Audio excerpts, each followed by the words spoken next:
Le marché des bornes de recharge accélère partout en France. Pour en parler, Nicolas Blanchard, directeur général adjoint de Bornes Recharge Service. Installateur et opérateur, il présente la stratégie de son groupe et sa vision du futur de l'IRVE. Bornes Recharge Service, c'est un opérateur de recharge dans le domaine de la mobilité électrique. Nous sommes le premier partenaire national des bailleurs parce que nous avons une expertise depuis une trentaine d'années dans le domaine de l'immobilier, que nous sommes un opérateur d'infrastructure qui accompagnons nos clients dans des projets clés en main, de bout en bout, que nous avons une culture du service et du client auquel nous sommes très attachés. Nous sommes très attachés au droit à la recharge en France, très attachés au pouvoir d'achat de nos clients. Et pour ça, nous accompagnons l'ensemble de notre réseau avec des offres privilégiées dans un certain nombre de cas de figure, des facilités de paiement ou des applications qui sont accessibles sur smartphone via des portails clients ou gestionnaires qui permettent d'avoir une vue globale sur l'ensemble de son réseau et de ses recharges. Fort de plus de 12 années d'expérience, BRS a su s'imposer comme un acteur de référence, reconnu et certifié au niveau national. Nicolas Blanchard détaille cette position et les partenariats clés qui renforcent la crédibilité de l'entreprise. Nous sommes un opérateur historique au niveau national. Ça fait plus de 12 ans que nous sommes sur le marché aujourd'hui. Nous avons à notre actif plus de 480 000 places éligibles à la recharge aujourd'hui. Nous sommes un opérateur référencé et agréé auprès de Logivolt, qui est un organisme de préfinancement issu de la Caisse des dépôts et consignations. Nous sommes membres de l'AVER, qui aujourd'hui pilote le système de certificat d'économie d'énergie qui s'appelle le programme Advenir et qui permet d'avoir accès à l'ensemble des aides aujourd'hui dans le monde de la recharge. Et puis nous sommes évidemment agréés par un organisme de certification qui nous permet d'avoir toutes les habilitations pour intervenir évidemment dans le milieu de la recharge. Nous sommes membres de l'AFOR, l'Association française des opérateurs de recharge nationale, membres de l'AVER comme je disais, et membres de l'AVEM, qui sont des organismes qui sont là pour promouvoir évidemment la mobilité et la recharge électrique en France. Voilà pour la présentation générale et les valeurs qui guident Bornes Recharge Service.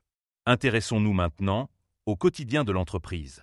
Derrière la vision, il y a un métier bien réel, installer, exploiter et maintenir des bornes de recharge partout en France.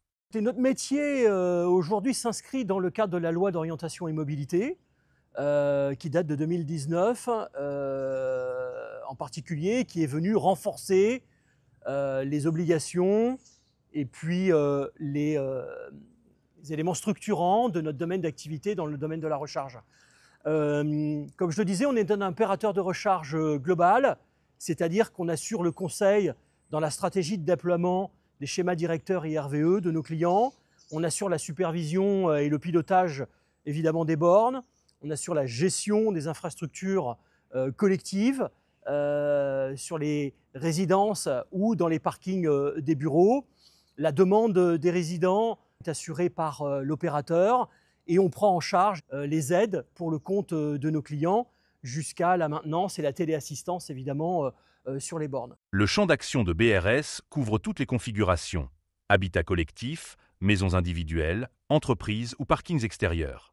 L'entreprise déploie des solutions techniques variées et évolutives, adaptées à chaque besoin. Au-delà des solutions techniques, il est important de rappeler les réalités du marché. Transparence des tarifs, évolution des coûts de recharge et rôle central du résidentiel collectif. Chez Bornes Recharge Service, le client paye le juste prix de sa consommation électrique.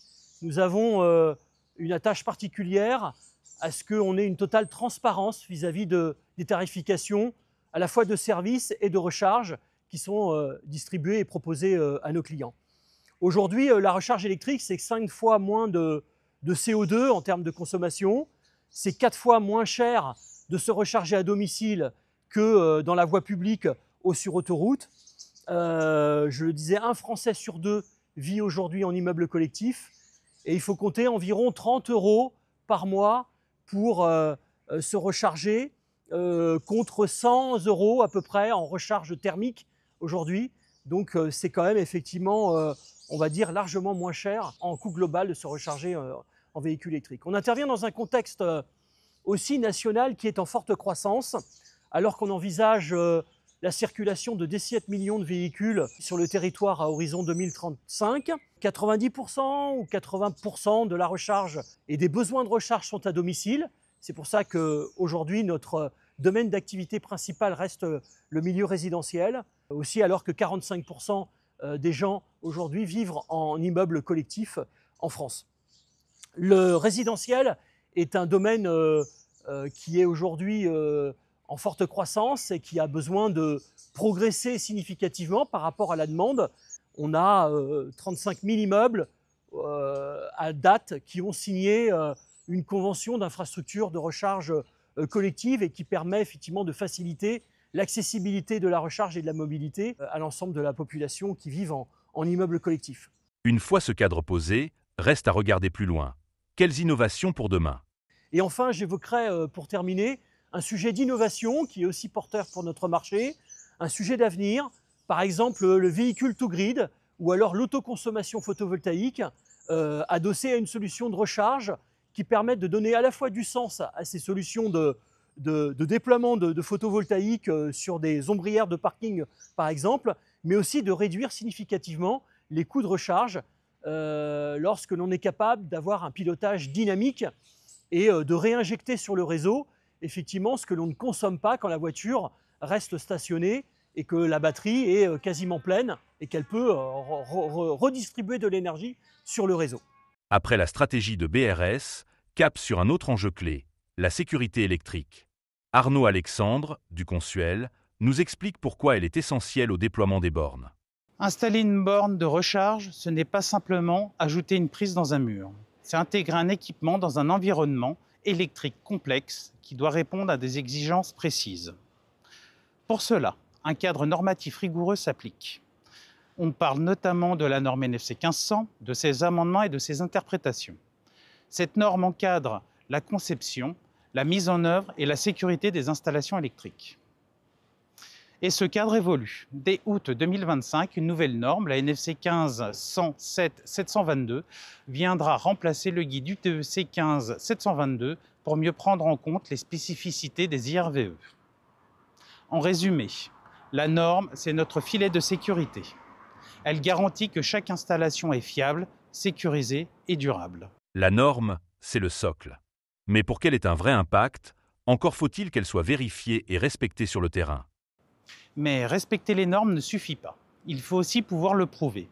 C'est là qu'intervient l'attestation de conformité. Ce document, visé par le Consuel, est obligatoire pour toute mise en service d'une installation électrique. Dans le cas des IRVE, elle est exigée dans plusieurs situations. Pour les installations dans les immeubles d'habitation, on utilise l'attestation jaune. Pour d'autres types d'installations, c'est l'attestation verte qui s'applique. Cette attestation est bien plus qu'un simple papier. Elle atteste que l'installation a été réalisée dans les règles de l'art et qu'elle ne présente pas de danger pour les usagers. Pas d'attestation, pas de mise en service. C'est la règle et c'est une bonne chose. Pour plus d'informations, je vous recommande d'aller visiter notre site www.consuel.com où vous aurez de plus amples renseignements. Au-delà des documents, il y a une réalité. La transition énergétique transforme nos logements en véritables écosystèmes électriques. Et avec cette complexité viennent aussi des risques. La transition énergétique repose en grande partie sur l'électricité. Les véhicules électriques, pompes à chaleur, panneaux solaires, mais cette électrification massive des usages transforme nos logements en véritables écosystèmes électriques. Et qui dit complexité dit aussi vigilance, car les risques sont bien réels. En 2024, 27% des installations IRVE présentent des défauts de mise en œuvre, 10% avaient des protections défaillantes. Ces chiffres rappellent une évidence. Sans sécurité électrique, il ne peut y avoir de transition durable. C'est le combat quotidien du Consuel aux côtés des professionnels. Chez Consuel, nos équipes agissent chaque jour pour garantir cette sécurité électrique, car nous croyons fermement que c'est un enjeu de sécurité publique majeur. Nous accompagnons les professionnels, nous formons, nous contrôlons et nous faisons évoluer les référentiels pour qu'ils soient toujours adaptés aux nouveaux usages. Notre objectif est clair, que chaque installation soit en sécurité et que chaque logement soit protégé et que chaque projet énergétique soit mené en toute confiance. La sécurité électrique est invisible mais essentielle. Avec Borne Recharge Service, nous avons vu comment se structure l'offre et comment le marché progresse. Avec le Consuel, nous comprenons que cette transition ne peut réussir qu'adossée à une exigence de sécurité et de conformité. Deux regards complémentaires pour un même objectif, rendre la mobilité électrique accessible, fiable et durable.